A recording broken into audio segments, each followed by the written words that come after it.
Good morning po. Magbibideo po ako ha. Pag po meron pong ayaw makita sa camera, okay lang po ba? Ayaw, Kala ko ayaw niyo makita sabay ano. Good morning po, ako po si Charo. Charo Mariano po. May nakausap po ba ako dito? Wala. Wala po. Pero mga nakaschedule po kayo lahat.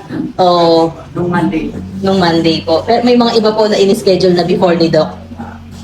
Puro. Ako po ng June 20. Okay po. Nailista na po kayo, ma'am. Apo. Kasi po, marami po kasing kung nababasa niyo po sa mga post, maraming nagtatanong ng kung paano pa schedule. Hindi po ako sumasagot. Kadalasan po, hindi ko po masagot kasi po, dadagsain. Kaya, pero kung nakasubaybay po kayo, makikita niyo po kung paano yung madali kayo makapag-schedule.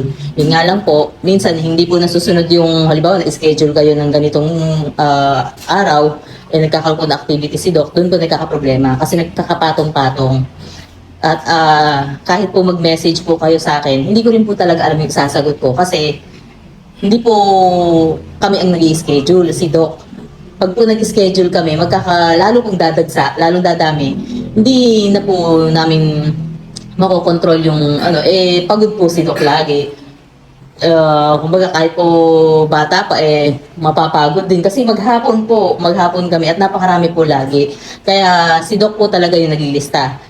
Marami pong magrereklamo o pupuna na ba't hindi kami sumasagot. Kadalasan po talaga hindi naman sa sinasabihan kami ni Doc na kung ano yung dapat namin gawin, kung sasagot kami o hindi. Pero hinahayaan po namin na si Doc po yung mag-schedule para malimitahan niya at saka makausap agad niya, ma-assess kagad po niya kung pang-hospital po ba, kaya sa clinic, o kung kailan po niya gagawin.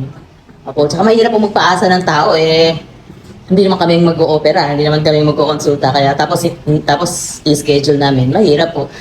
Yung iba po, halimbawa nakausap ko sa messenger, kadalasan mga taga-Kalumpit po, sinasagot ko naman.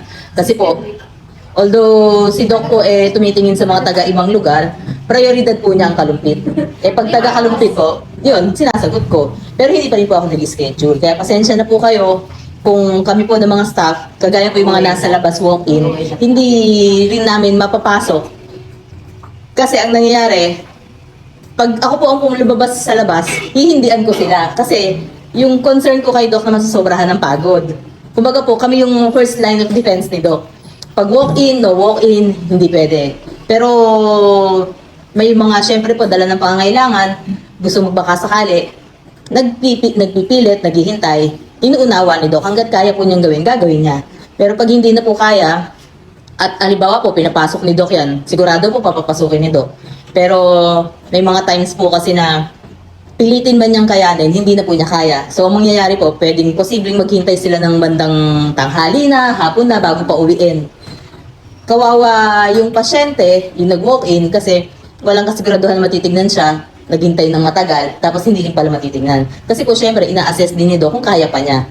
Mahirap naman pong pilitin niya ng todo-todo. Kasi madalas pong mangyari yun. Nasasobrahan ng pagod si Doc. Tapos, yung kapag po may mga activity pa kami ng hapon o gabi o kinabukasan, nakukompromiso po yung activity. Hindi po namin napupuntahan or nalilate siya. Kaya sana po, unawain nyo na lang po. Sino po yung may maaga pong nagpunta dito? Sino yung pinakamaaga? Kayo po? Taga saan po kayo? Taga Cavite po. Saan po sa Cavite? Sa Langka, Dasmariñas. Dasmariñas. Marami po kami mga pasyente. Dasma, Naik, General Trias. Yun, dun sa lugar po na yun. Pero nakausap niya po si Doc. Noong June 22 po na pina-schedule po noong July. Nagpunta po kayo sa munisipyo? Okay po. Noong July 22. Ano oras po kayo nandito? 4 po. 4. Meron kasing nasa labas, walk-in siya, nakausap ko naman siya. Kasi parang matagal na. Oo. Yung nauna po, tas... Cavite din yata siya. Opo, pangalawa po siya, tas pangatlo. Opo, gusto ko na papasukin, kaso lang, syempre, alam ko naman di matitiis nito kaya. Andiyan kaya si Doc. Ayan, andiyan na si Doc. So, time check. Ano oras na po ba? 6:44 yan po. Nandito na si Doc.